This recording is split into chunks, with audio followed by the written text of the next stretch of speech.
We have Deborah Kruger with us. Are you here? Oh, great. Fantastic, because Deborah will be our first speaker. It is my honor to introduce 8 artists from both shows. They will talk about their work, and then we hope to have a little time for question and answer. So, surface design and patterning have influenced Deborah Kruger's work since her textile design training at FIT in New York. She has taught, lectured, and exhibited throughout North America, Europe, Asia, and Australia since the 1980s.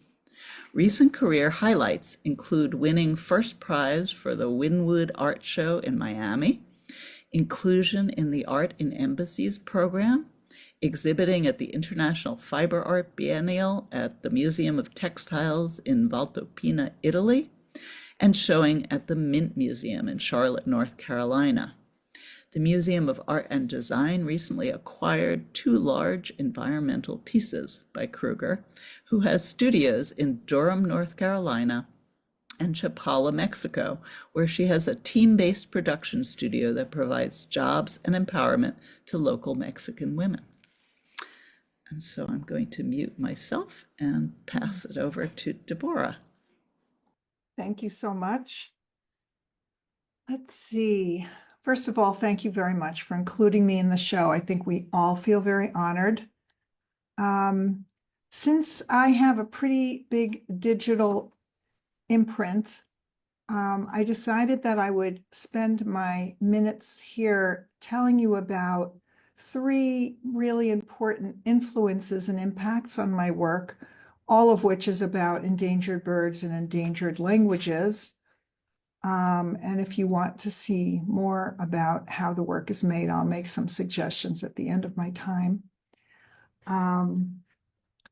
So I would say among the first and most lasting influence was reading Rachel Carson's Silent Spring when I was a young woman. I'm sure that title is familiar to many of you, and I have to credit that book with setting me on the path of becoming an environmental artist. The book also is credited with launching the worldwide ecology movement, and it was the first book written for a lay audience explaining what the dangers were of DDT and why it was impacting birds. Just as a statistic to share, in the last 50 years, we have lost in North America 1 billion birds, which is a really hard number to wrap your brain around.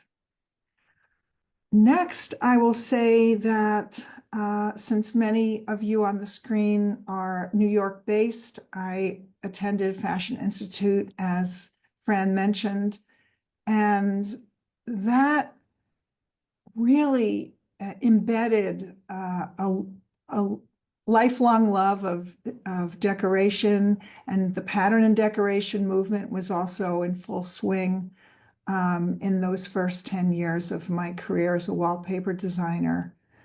And I find myself more and more, even though the content of my work is rather grim, which is true for most of us, I'm trying to be less apologetic about making work that is beautiful.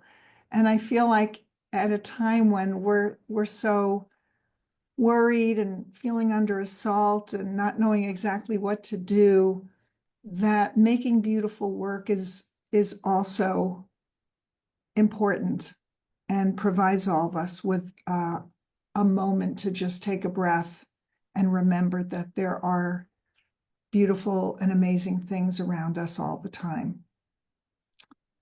And lastly, I was raised in a family where the concept of tikkun olam was fundamental. That's a Hebrew word that translates to healing, repairing the world. And I was raised in a family where it was really incumbent on all of us to do something to heal or repair the world. And, you know, sometimes we don't really understand our work until we're farther away from it. And it's clear to me now that these three influences are all in full array in all of my work.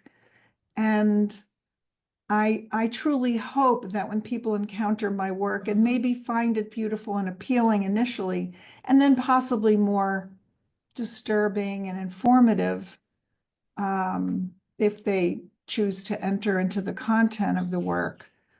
I hope there's both an opportunity to raise consciousness and an opportunity to inspire people to action, because we can all do something.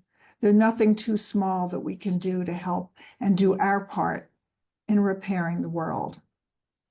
So I'll end by saying, if you would like to take a deep dive into my work and understand the complexity of the process, because all of what you're looking at on the screen behind me are my fairly current artworks that are made with recycled plastic, which is intentional. On YouTube, on my channel, which I hope you'll subscribe to, there's a wonderful documentary called Deborah Kruger, Art in Process, and that will take you through my process and show you a great deal more of what it takes to make these feathers, which I make by the tens of thousands, especially for the larger pieces. And well, just right there behind me, you see my team doing screen printing. And also, if during the Q&A part of our program tonight, if you don't have a chance to ask a question of me, let me just say I'm a very transparent person. I don't have any secrets. And if you didn't get to ask me your question, follow me on Instagram, Deborah Kruger Studios with an S. And I promise if you send me a question, I will send you an answer.